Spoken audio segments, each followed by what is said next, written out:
How you doing, Bourbon Slush Stable? I just want to take this opportunity to try something different here with a video report. So first of all, I want to introduce myself, I guess, virtually in this virtual world. My name is Frank Antonacci. I'm the head trainer at Lindy Farms. I'm in, I guess you could say, the head of operations here, and you all have trusted me to take care of your three wonderful horses, Bourbon Slush, Raw Hanover, and Southland Seneca. So I thank all of you, and I hope you've been enjoying our Facebook, our tweets, and the webcams that we're still working out some kinks, but I'll go over that in a little bit. But I'd also like to take this opportunity to welcome everybody who has just joined the stable, who either just received them as shares as gifts over the holidays or for birthday presents or whatnot. I welcome all of you. Hopefully you've received our emails that we've circulated prior to this. If not, if this is your first experience with Lindy Farms and the Bourbon Slush Stable, welcome. So like I said, I wanted to try this update on the video, see how people like it, if this is a better format than the emails, or if you like the emails better. So this is all a work in progress, and feedback from you is going to help us all determine where this whole thing goes and what people like. So please give us your feedback on how this works. Like to go over the horses themselves. So these horses, Southland Seneca was bought in the Lexington sale. That was in September, or actually beginning of October. Bourbon Slush was bought at the Harrisburg sale, which was in Harrisburg, Pennsylvania, in the middle of November. And Raw Hanover was bought well earlier than that in August in the Jersey Classic sale. So anyways, those horses, when we get them, we bring them into the stable, we get them acclimated first off, and then we go through the breaking process, where you take a horse that has never had any sort of interactions with a harness or anything but besides most of them being groomed at the sales.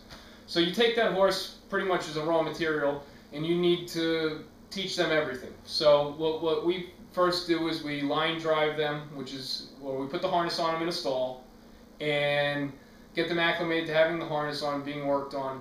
Then we go from that point to working them in the walker, which is a no-lead walking mill where the horses can be free inside there and just walk around, and they learn what it feels like to move with a harness on. We go from that process to line driving them, which is when we take 3 people, 2 people with lines behind the horse, or 1 person with lines behind the horse and 2 people on the sides to keep control, and we teach them how to steer. And the next process is we hook them to a breaking cart, which is a modified jog cart that we exercise the horses in daily.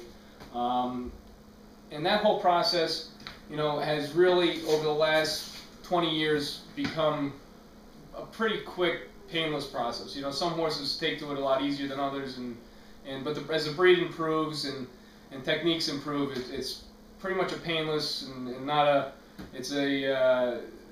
very time-consuming process anymore. So we usually harness, hook, and get a horse jogging within 1 week's time. So that's the process that all 3 of these horses went through. They all did it well. Bourbon Slush, he was a little bit of I got some videos of him breaking. He had a little bit of fun with it for a while, but he's perfect out on the track now. And as you can imagine, you're taking an animal and teaching him to do something that he's never, not accustomed to. So some take to it quicker than others, but all 3 of these horses broke well, and they're going well now. The stage of the training game that we're at this point is that each of these horses jog or train about 5 days a week. So what I mean by that, if I look at this current week, and if I look at Southland Seneca's schedule, what she did was, well, first of all, they had New Year's Day off, which was Saturday, and Sunday off. So on Monday they came back and they jogged 2 miles, get themselves back in the routine. And I turned Southland Seneca, which means that instead of going the opposite way of the racetrack than we usually race, which is how we jog the horses, just for safety reasons, go the right way of the racetrack, which is the way we race, and we train them a little bit. At this point in the game, they're going slow. They've only been in real work for about 4 weeks. real work, which means they ship down to Florida, Southwind Seneca and Raw Hanover on December 7th. So they've been going down here for about a month. So on Tuesday this week, Southwind Seneca and Raw Hanover and Bourbon Slush, they all turned the right way to the racetrack, and they went 1 mile jogging that way and 1 mile a little bit faster pace, passing horses and just learning what it's going to be like to be a racehorse with no real speed to speak of. They came back on Wednesday, excuse me, and they jogged another 2 miles, just very light, because the day before they had a little bit more work. On Thursday they came back and they jogged 3 miles, so we're building up to another bigger workout day. And then on Friday we turned them again, we trained them again, whichever term you'd like to use at this stage of the game. And so they went out there, they jogged 1 mile the wrong way to the racetrack, we turned them the right way to the racetrack, and we jogged around one time, and then the second time around we picked up the speed a little bit, let the horses pass each other, let them learn what kind of race conditions are like. And the pacers, Raw Hanover and Southwind Seneca on Friday, they went miles, 1 mile time in about 2 minutes and 42 seconds, which is, I consider, very good at this time of year. They did it well. Both have pretty good attitudes, so I'm happy with them. Bourbon Slush, he's a trotter. Trotters take a little, well, their race times are slower anyways. Horses can't trot as fast as they pace. And right now my trotters are all between 2:55 per mile and 3:10. Bourbon Slush trained on Friday in 2:55, or excuse me, 3 minutes. But we were happy with how he did. He did it in a set of 5 other horses, and did it well. I mean, at this stage of the game, there's no real complaints on any of these 3 horses. To talk more now you got a little background on where the horses have been. To talk more about the nuts and bolts of what's going on with the Bourbon Slush stable, I would like to talk a little bit about what's going to happen hopefully next week.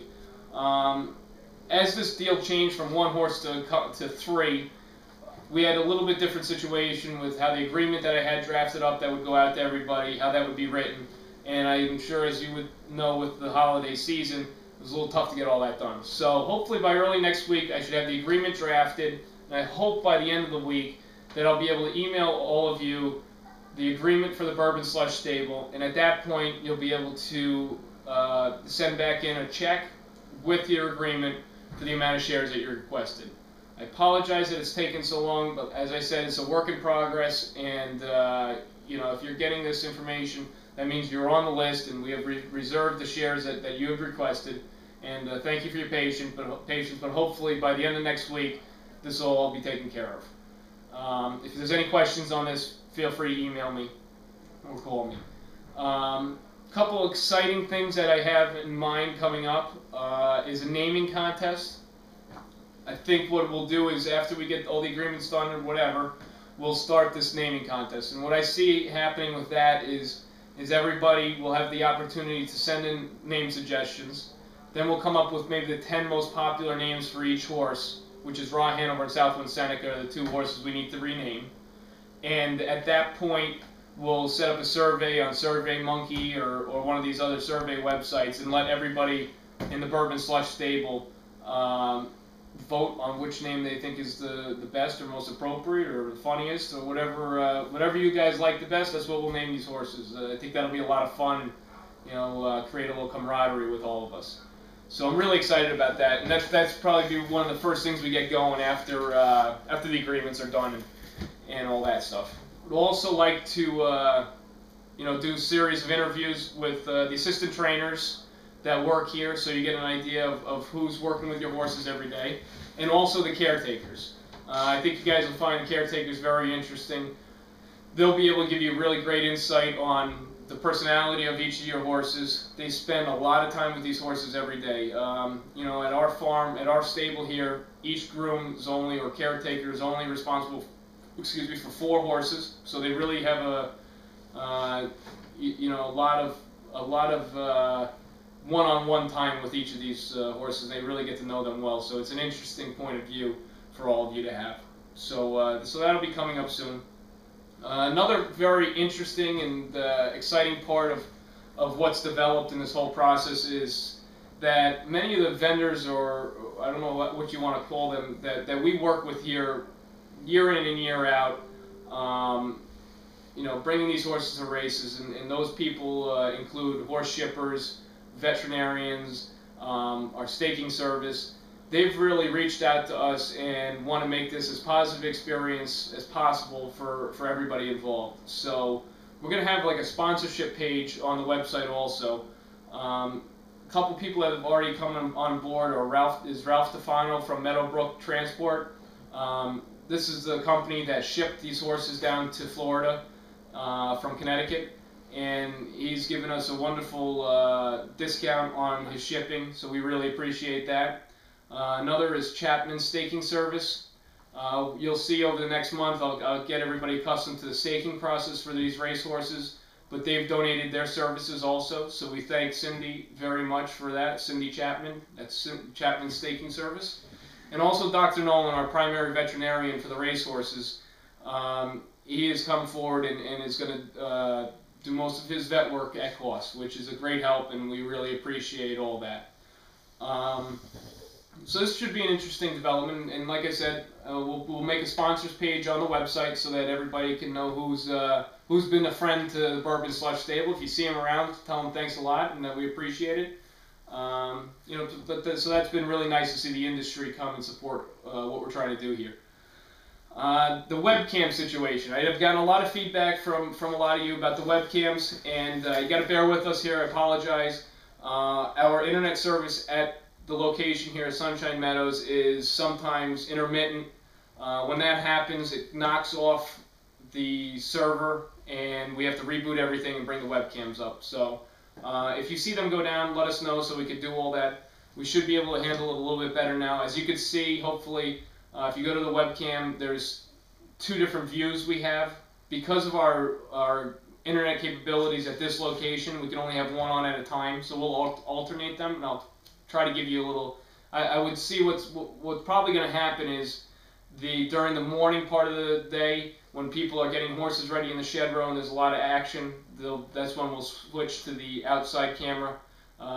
During the day when the horses are in the stall, we'll keep the inside the stall cameras on. But that's what's been happening. That's why we've been on and off on the webcams. When we get up to the farm in Connecticut, we have a much better internet connection. We should have several of these webcams up, and I think it'll be better for everybody. But I think everybody's enjoyed what we've been able to put up there already, so we'll try to do our best to make it better. To give you a little bit of actual personality kind of sides of what your horses are like, I'll spend a minute just doing that. Bourbon Slush, he's really a cool little horse. He's not the biggest horse. He's average size, put together well, but he thinks he's King Kong. He thinks very well of himself. He thinks he's bigger than he is, and he likes to prove it to you. So he could be a little bit like a punk little kid every once in a while, but he's nice to have around. He's got a lot of personality. Southwind Seneca, I don't know if you've been watching the webcams, you see that she constantly has her head out in the shed row. She's really sweet. She likes the interaction with people. She's really nice to be around. And Ra Hanover, he's kind of just like a big loafy thing, just likes to be in the mix, gets along great with his caretaker. He could be, when he first gets on the racetrack, he can have a little bit of an attitude, get a little rambunctious, but he settles right down and he does his work well. So that's a little bit, and we'll as these horses mature, you'll see their personalities change a little bit, you'll see their tendencies change a little bit, and that's part of this whole process that's going to be interesting, I think, to everybody. And we'll try to keep you up to all those developments, up to date on all those developments. But I think that's all we have at this point. I'd be interested in your feedback on how you like this video format. If it's something you'd like more of, or if you'd like the emails better, or we're trying to keep things up to date on Facebook and Twitter. We're operating 50 horses here right now. About 40. We've got about 45 here right now. So there's a lot going on.